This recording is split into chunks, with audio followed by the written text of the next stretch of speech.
여러 가지 대사 활동이나 신체 기능들이 떨어지다 보니까 식단이나 운동만으로는 유지하기가 힘들더라고요.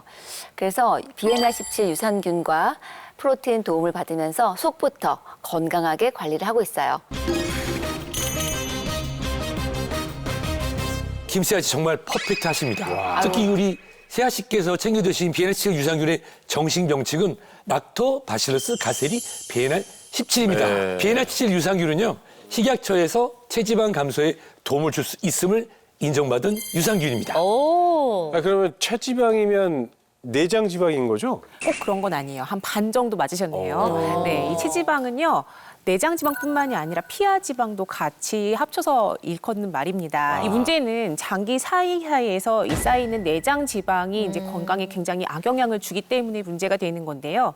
이 정상과 내장 비만인 사람의 사진을 준비해봤습니다.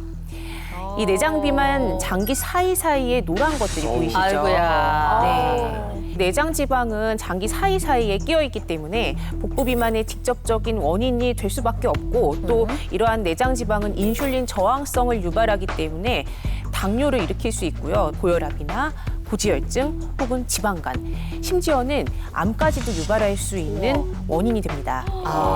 제 몸속에 저런 노란 지방이 막 여기저기 껴있다고 생각하니까 어우 막 끔찍도 하지만 좀 무섭기도 한데 씻어내고 싶지 않아. 어우 그러니까요. 그러니까. 퍼라의 형제 우리 태환쌤 저 어떡합니까? 좀 도와주십시오. 자, 너무 걱정하지 마세요. 네. 자, 지금부터라도 이제 식단과 운동으로 잘 이제 관리를 하면은 건강을 되찾을 수 있고요. 네. 또 비엔알17 유산균을 섭취를 하면 체지방량을 조절하고 또 지방세포 크기를 줄이는데 도움이 될 수가 있습니다. 자, 실제 한 연구에 따르면은 비엔알17 섭취는 장감막, 피하지방, 신장 주위 지방 조직을 포함한 모든 백색 지방 조직에서 체지방량의 증가를 유의하게 억제하는 데 도움이 되었는데요. 비엔알17 섭취 후에 백색 지방의 세포 크기가 약 35% 감소한 것을 확인할 수 있었습니다. 오, 진짜 이렇게 통통했던 이런 알갱이들이 작아졌네요. 네, 지방이 완전 작아졌네. 그래서 제 허리둘레가 더 이상 늘지 않고 25인치로 계속 유지할 수 있었나 봐요. 비엔날17 유산균이 제 허리둘레를 줄이는 데 도움이 된 건가요? 예, 도움이 될 수 있습니다. 실제 이제 인체 시험 연구 결과를 보면은 과체중 성인 그룹을 대상으로 비엔알17을 12주간 꾸준하게 섭취하게 한 결과 평균 체중, 엉덩이 둘레, 체질량 지수 모두 감소하는 데 도움을 준 것을 확인했고요. 또 다른 연구에서 비만 성인 그룹을 대상으로 비엔알17을 12주간 꾸준하게 섭취하게 한 결과 평균 95.4cm였던 허리 둘레가 90.4cm로 5cm, 약 2인치 감소했고 내장 지방 조직도 유의하게 감소하는 데 도움이 되었다고 합니다. 단 이는 대상과 조건에 따라서 결과는 달라질 수 있습니다. 근데 저도 좀 꾸준히 섭취했더니 허리둘레를 유지하는 데 도움도 되고 또 좀 폭식하는 날 왜 삼겹살, 막 볶음밥, 치킨, 뭐 맥주 막 이런 것도 한잔하고 막 그래야 되잖아요.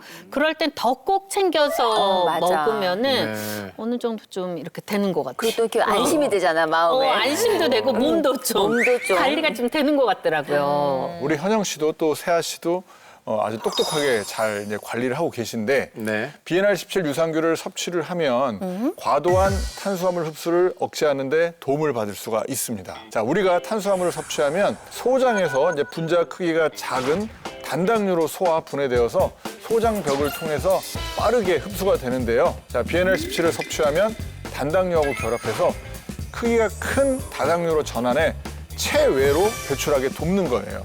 실제 한 연구에서 쥐에게 12주간 비엔알17을 섭취하게 하고 대변을 검사한 결과 다당류 함량이 무려 5배로 증가한 것을 확인할 수 있었습니다. 와. 그럼 단당류는 살이 찌고 다당류가 많아야 다이어트에 도움이 되는 거네요. 네, 이렇게 궁금하신 분들을 준비했습니다. 기다리셨죠? 닥터유 퀴즈 나갑니다. 자, 다음 중 단당류, 다당류 식품은 무엇일까요? 자, 한번 골라보십시오. 단순하게 다이어트 할 때 옥수수 우리가 먹는 거 옥수수, 고구마는 고구마, 다당류고 다당류. 딸기랑 다당류 아닐까? 오렌지 주스는 뭐 과일이니까 또 다이어트 할때 먹게 다당. 다당. 그 떡이랑 붕어빵은 탄수화물이니까 단당. 떡, 붕어빵은 많이 먹으면 살이 찌니까 단당류. 네. 고구마, 오렌지 주스도 달달하니까 단당류.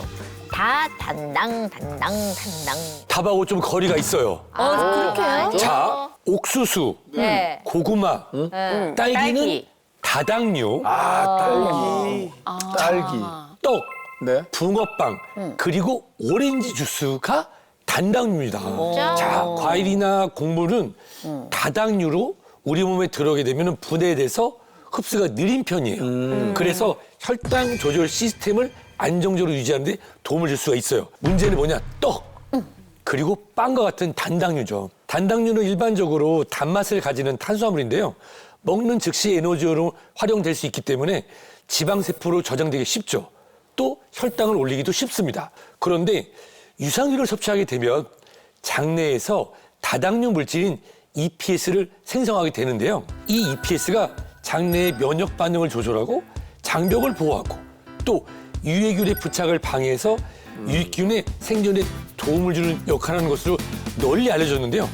실제 한 연구에서 고당류의 식당을 섭취한 쥐를 대상으로 비엔나17을 섭취했더니 장내의 당 흡수가 줄어드는데 도움을 주는 것을 확인했는데요. 그 이유는 뭐냐면 이 비엔나17이 다당류 물질을 합성하는 데 도움을 줘서 단당류들을 모아서 체외로 배출하는 데 도움이 되는 것을 확인할 수 있었다고 합니다.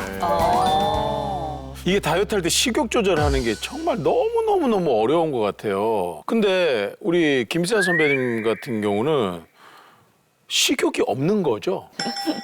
어떻게 식욕이 없어요. 저도 정말 예전에 많이 참았어요. 보면 이것도 먹고 저것도 먹고 싶고 그런데 저도 이제 비엔나17 유산균을 섭취하고 식욕 조절이 되는 것 같더라고요. 세아 씨 같은 경우에는 식욕 조절 호르몬인 렙틴 호르몬의 조절이 굉장히 잘 되시는 것 같아요. 이 렙틴 호르몬은 음식을 섭취했을 때 우리에게 이제 포만감을 느끼게 해서 식욕 조절에 도움을 주게 되는 호르몬인데 비만하게 되면은 렙틴 농도가 높아지면서 렙틴의 저항성 상태가 되고 먹어도 배부름을 못 느끼면서 식욕 조절에 실패하게 됩니다. 그런데 이 비엔나17 유산균이 렙틴 조절에 관여를 해서 포만감을 잘 느끼게 해주면서 체중 감소에 도움을 주게 되는데요. 실제로 한 연구에서 쥐에게 비엔나17을 10주간 섭취하게 했더니 혈청 내 렙틴과 인슐린 수치가 모두 감소하는 데 도움이 되었다고 합니다. 그런데 선생님, 저희 엄마를 보니까 연세가 드시면서 가끔 화장실 가는 게 어려울 때도 있고 또 어느 날은 화장실 이렇게 들락달락 하면서 좀 힘들어 보이실 때가 있어요. 그래서 이제 비엔나17 유산균을 챙겨드리려고 하는데 도움이 될까요? 예, 도움이 될 수 있습니다. 실제 한 연구에서 과민성 대장 증후군을 앓는 환자에게 비엔나17을 8주간 섭취하게 한 결과 복부 통증, 복부 팽만이라든가 일상생활을 방해하는 증상의 횟수라든가 배변 습관 등이 유의하게 개선된 것을 확인했다고 합니다. 유해균이 감소하고 유익균이 증가해서 정상과 비슷한 수준의 장내 세균총 변화를 회복했고 과민성 대장 증후군 증상을 교정하는 데 도움이 되었다고 합니다.